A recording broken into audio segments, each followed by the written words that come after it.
Assalamualaikum warahmatullahi wabarakatuh. Perkenalkan, nama saya Arif Rahman Hafiz, mahasiswa Psikologi Universitas Islam Negeri Malang. Video ini saya buat untuk memenuhi tugas mata kuliah kewarganegaraan yang diampu oleh Ibu Nurul Sofia MPD. Materi yang akan saya sampaikan atau yang akan saya bahas adalah konstitusi negara. Langsung saja ke videonya. Yang pertama, konsep dan urgensi konstitusi dalam kehidupan berbangsa negara. Apa itu konstitusi? Konstitusi yaitu seperangkat aturan atau hukum yang berisi ketentuan tentang bagaimana pemerintah diatur dan dijalankan. Oleh karena aturan atau hukum yang terdapat dalam konstitusi itu mengatur hal-hal yang amat mendasar dari suatu negara, maka konstitusi dikatakan pula sebagai hukum dasar yang dijadikan pegangan dalam penyelenggaraan suatu negara.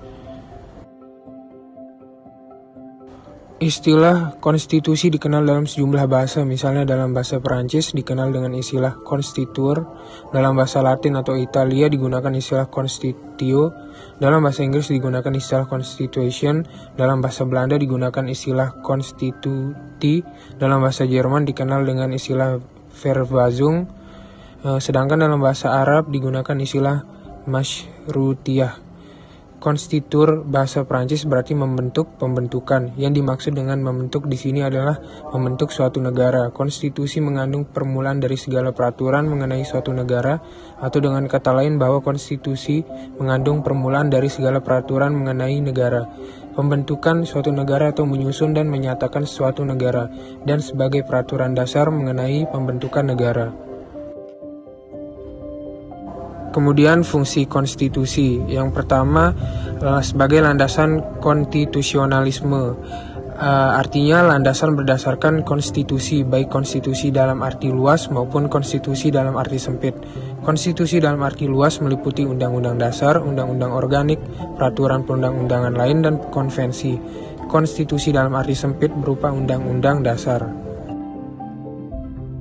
Yang kedua, konstitusi berfungsi untuk membatasi kekuasaan pemerintah sedemikian rupa sehingga penyelenggaraan kekuasaan tidak bersifat sewenang-wenang. Dengan demikian, diharapkan hak-hak warga negara akan lebih terlindungi. Gagasan ini dinamakan konstitusionalisme yang oleh Karl Joachim Friedrich dijelaskan sebagai gagasan bahwa pemerintah merupakan suatu kumpulan kegiatan yang diselenggarakan oleh dan atas nama rakyat, tetapi yang dikenakan beberapa pembatasan yang diharapkan akan menjamin bahwa kekuasaan yang diperlukan untuk pemerintahan itu tidak disalahgunakan oleh mereka yang mendapat tugas untuk memerintah.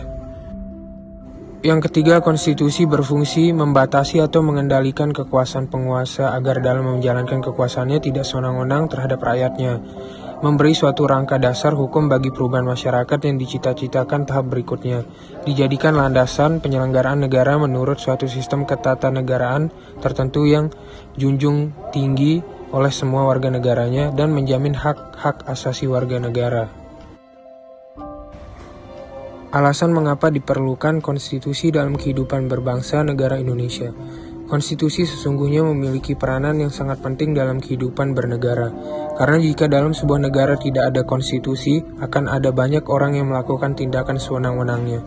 Setiap negara memiliki konstitusinya masing-masing demi terciptanya keadilan, kenyamanan, ketentraman, saling menghargai antar negara, antar individu, dan lain-lain.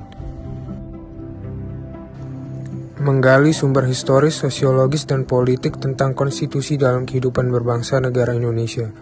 Pada awal era reformasi, adanya tuntutan perubahan Undang-Undang Dasar Negara Republik Indonesia 1945 didasarkan pada pandangan bahwa UUD NRI 1945 belum cukup memuat landasan bagi kehidupan yang demokratis, pemberdayaan rakyat, dan penghormatan terhadap HAM. Dasar pemikiran perubahan UUD NRI 1945 adalah kekuasaan tertinggi di tangan MPR, kekuasaan yang sangat besar pada presiden, dan pasal-pasal yang terlalu luas sehingga dapat menimbulkan multitafsir. Kewenangan pada presiden untuk mengatur hal-hal penting dengan undang-undang dan rumusan Undang-Undang NRI 1945 tentang semangat penyelenggara negara belum cukup didukung ketentuan konstitusi yang sesuai dengan tuntutan reformasi. Perubahan konstitusi berarti juga perubahan sistem ketatanegaraan. Sejak awal Pancasila dan Undang-Undang Dasar 1945 tidak lapang jalannya karena kolonialis Belanda selalu ingin mencampakkan kembali kekuasaannya. Oke, jadi kesimpulannya konstitusi adalah seperangkat hukum itu atau aturan yang di dalamnya itu berisi tentang ketentuan bagaimana pemerintah itu dijalankan dan diatur. Dan juga di Indonesia konstitusi juga sudah melewati berbagai macam perkembangan. Konstitusi juga memiliki fungsi sebagai landasan konstitusional, kemudian sebagai pembatas kekuasaan pemerintah agar tidak bersifat sewenang-wenang, dan menjamin hak-hak warga negara atau hak-hak asasi warga negara.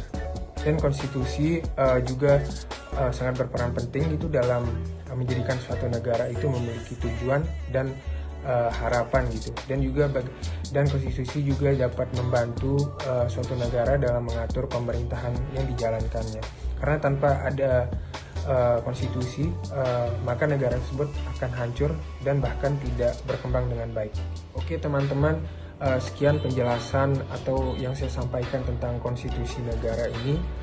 Kurang lebihnya mohon maaf. Wassalamualaikum warahmatullahi wabarakatuh.